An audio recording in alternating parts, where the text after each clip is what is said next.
Oi, pessoal, tudo bem? Vamos para mais uma leitura bíblica.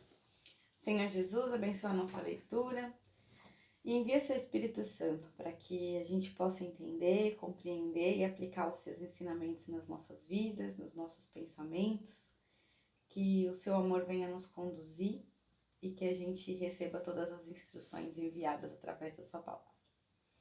Evangelho de Mateus, capítulo 18. De volta à simplicidade. Naquele momento, outros discípulos aproximaram-se de Jesus e perguntaram: quem é maior no reino de Deus? Como resposta, Jesus chamou uma criança para o meio da sala e disse: digo a vocês, de uma vez por todas, que se não começarem do princípio, como crianças, não terão a chance nem de ver o reino de Deus, muito menos entrar nele. Quem se tornar de novo como essa criança será o maior no reino de Deus. Além disso, quando vocês recebem os que se fizeram crianças por minha causa, é como se estivesse recebendo a mim. Mas, se você os prejudicarem, intimidando-os ou tirando proveito da simplicidade deles, logo irão desejar nunca ter feito isso. Seria melhor que vocês jogassem no meio do mar. Seria melhor que vocês se jogassem no meio do mar com uma pedra de moinho amarrada no pescoço. Ai do mundo que causa aborrecimento a essas crianças que creem em Deus. As dificuldades são inevitáveis, mas vocês não precisam piorá-las. Se fizerem, será o dia do juízo para vocês. Se sua mão ou seu pé os atrapalha na caminhada de Deus, é melhor cortar fora. É preferível viver mutilado ou aleijado do que ter as duas mãos e os dois pés que o levem para a fornalha do fogo eterno. Se o seu olho desvia a sua atenção de Deus, arranque-o e jogue fora.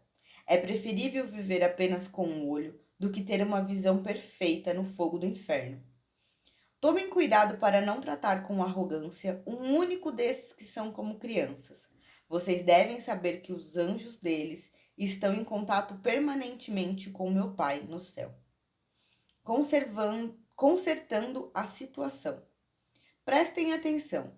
Se alguém tem 100 ovelhas e uma delas se perde, não deixará ele as 99 para ir atrás do que se perdeu? Quando a encontrar, não ficará muito satisfeito por causa dela que pelas 99? O Pai de vocês no céu sente o mesmo. Ele não quer perder nenhum desses crentes simples.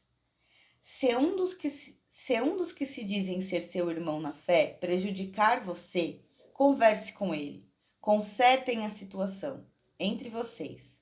Se ele ouvir, você fez um amigo. Se não ouvir, tome uma ou duas pessoas para que a presença de testemunhas torne o ato legítimo e tente de novo. Se ainda assim ele não ouvir, leve o caso à igreja. Se ele também não ouvir a igreja, comece do zero, tratando-o como um descrente. Alerte-o da necessidade de arrependimento e ofereça outra vez o amor perdoador de Deus. Levem isso muito a sério. Um sim na terra é um sim no céu. Um não na terra é um não no céu. O que vocês dizem um ao outro é eterno. Eu estou falando sério. Quando 2 de vocês concordam em algo e oram por isso, o meu Pai no céu entra em ação. E quando 2 ou 3 de vocês se reúnem por minha causa, não tenham dúvidas, eu estarei ali. Uma história de perdão. Nesse instante, Pedro teve coragem de perguntar: Mestre, quantas vezes eu tenho de perdoar o irmão que me prejudica? 7? E Jesus respondeu: 7 é pouco. Tente 70 vezes 7. O reino de Deus é como um rei que decide acertar as coisas com seus serviçais. Trouxeram à sua presença um servo que devia o equivalente a 300 toneladas de prata. Ele não podia pagar uma dívida tão vultosa. Então o rei ordenou que o homem, com a esposa, filhos e bens, fosse leiloado no mercado de escravos. O infeliz lançou-se aos pés do rei e implorou: dá-me uma chance e te pagarei tudo. Sensibilizado com o pedido, o rei deixou-o ir, cancelando a dívida. O servo perdoado mal havia saído da sala quando se encontrou com um companheiro que lhe devia apenas 100 moedas de prata.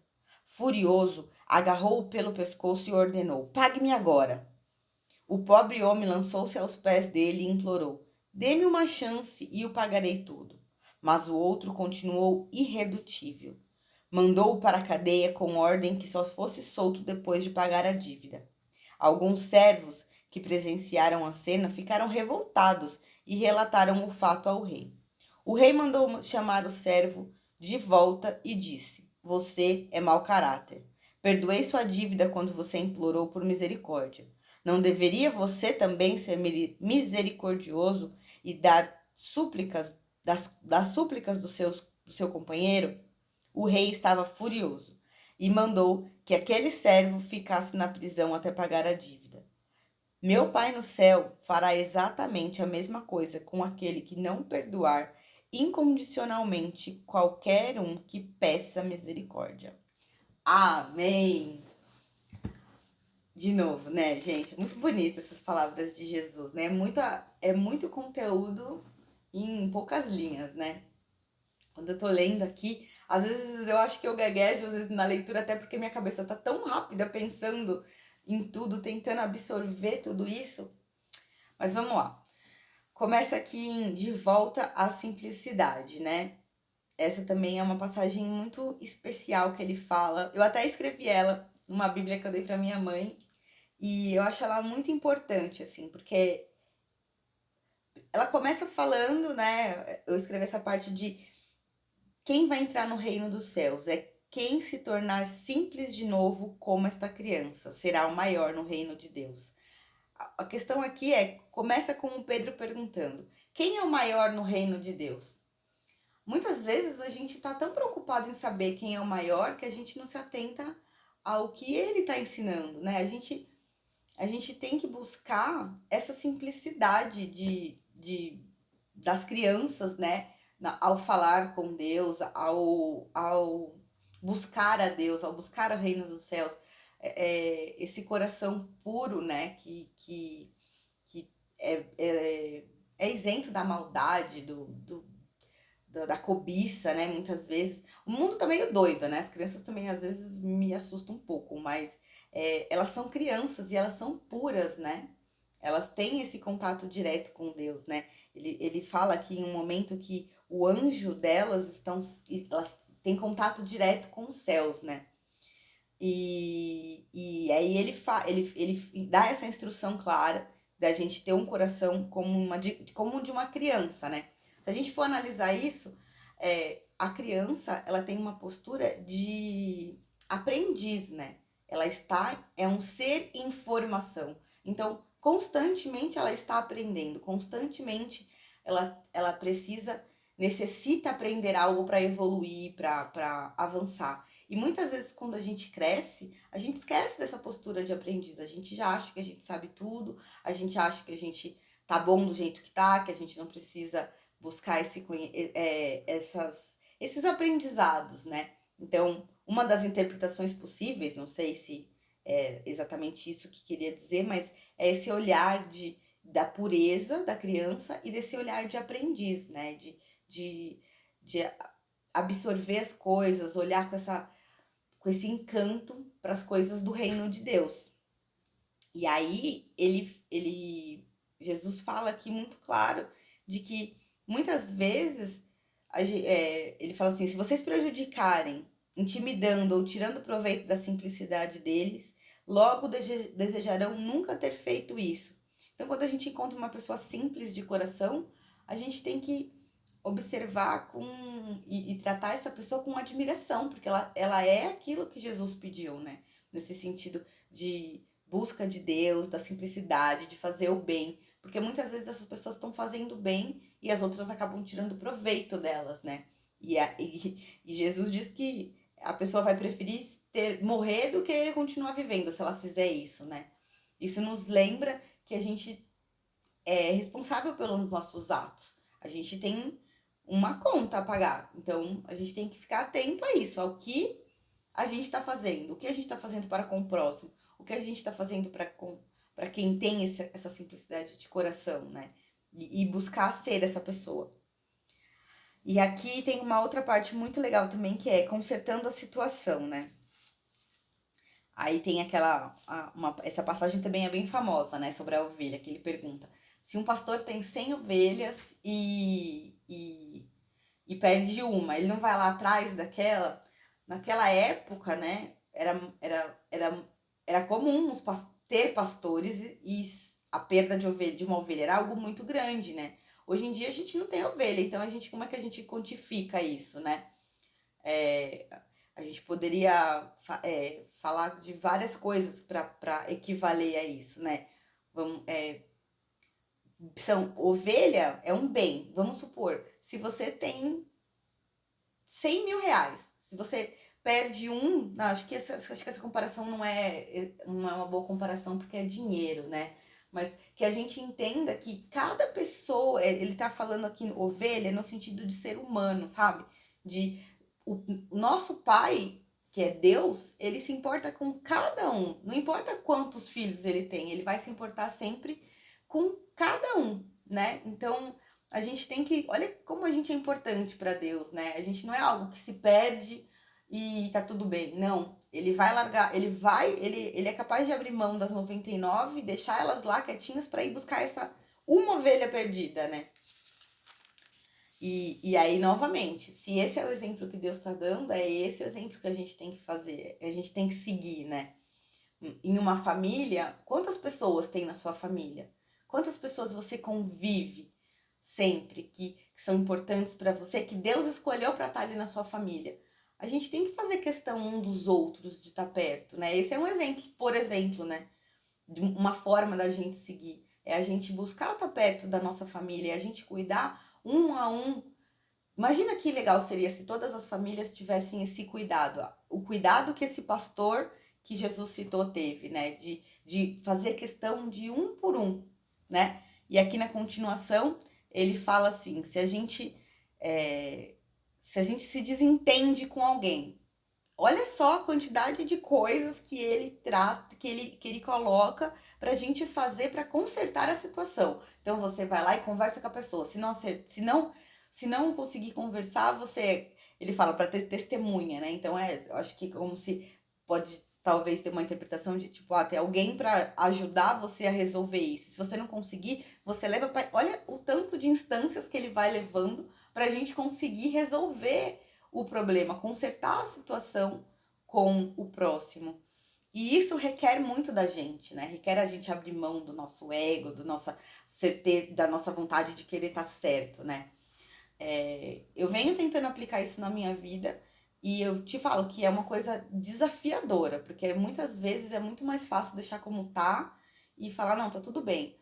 Mas todas as vezes que eu me esforcei, parei, refleti, pensei em Deus, em como Jesus resolveria essa situação e fui atrás de resolver essa situação de todo o coração, de coração aberto, foi muito gratificante, porque tudo melhorou. Tudo melhorou. O meu relacionamento com essa pessoa melhorou, porque quando você está realmente disposto a consertar a situação, você está disposto a resolver um problema. Porque se você se indispôs com alguém, é porque você teve um problema. Então, quando você quebranta seu coração nesse sentido de vamos consertar a situação, com certeza tudo vai muito melhor, né? E aqui também aquela parte que ele fala, né? Que Pedro pergunta, quantas vezes eu devo perdoar, né? 7 vezes? Como se 7 vezes fosse muitas vezes, né? E não é. Então, imagina, são 70 vezes 7. É muitas vezes, né? Não que a gente vai pegar um caderninho e vai ficar anotando, já perdoei esse aqui 3 vezes, então falta 500 vezes pra eu perdoar. Não, é um jeito de falar, você tem que perdoar todas as vezes, você tem que perdoar. né? Porque a gente precisa do perdão. E ele explica isso muito bem aqui na próxima parte, que é uma história de perdão, que é do rei que perdoou. Imagina, um servo tinha dívida de 300 moedas ou 300 quilos? 300 toneladas de prata, gente. 300 toneladas de prata, eu não consigo fazer nem ideia do tamanho que é essa dívida, mas é uma dívida bem grande, né? Então ele ia ser vendido para recuperar um pouco desse valor todo. E aí ele implorou por misericórdia e o rei aceitou. Então olha o tamanho da dívida que o rei aceitou. Então, e aí quando ele sai da sala, alguém estava devendo 100 moedas. Quanto será que pesa 100 moedas, né? É uma coisa ínfima perto de 300 toneladas. E aí ele não perdoou e mandou o cara para cadeia. E o que aconteceu? Por esse julgamento que ele teve de tipo, eu não paguei e eu mereço ser perdoado, e você tá me devendo um pouquinho e você tem que me pagar, então vai pra cadeia. O rei ficou furioso e mandou ele pra cadeia também, até que ele conseguisse pagar a dívida. E qual que é a probabilidade dele conseguir pagar essa dívida dentro da cadeia? Muito pequena, né? Porque como que ele vai conseguir resolver isso? Ele não tava conseguindo fazer esse valor nem fora da cadeia, imagina dentro da cadeia, né? E, de novo, ele diz aqui, um sim na terra é um sim. Vocês percebem que a construção, desde o capítulo 1 até o capítulo 18, que é o que a gente está lendo hoje, a construção que ele foi explicando o que era o reino dos céus, falando sobre a vida eterna, a gente tem que ter essa concepção de vida eterna. Nossa vida não acaba aqui, na minha percepção, né? Que sou cristã, que acredito em Deus, que sei que existe algo muito maior do que vai se viver muito 100 anos que a gente vive aqui na Terra. Eu tenho essa certeza muito clara. E eu busco a eternidade, né? Então, a gente não pode esperar que Deus perdoe as nossas falhas e nos leve para a vida eterna, tenha misericórdia de nós, se a gente não consegue perdoar o nosso próximo. Se a gente não consegue perdoar quem convive com a gente, que é outro ser humano igual a gente, cheio de falha. É difícil, né? É difícil, mas a gente tem que se propor a isso. A gente tem que se propor a essa busca. Porque cada pessoa que a gente fala não, cada pessoa que a gente não perdoa, isso é um peso pra gente. É um não aqui na terra que a gente fala e que é um não que vai ficar lá no céu.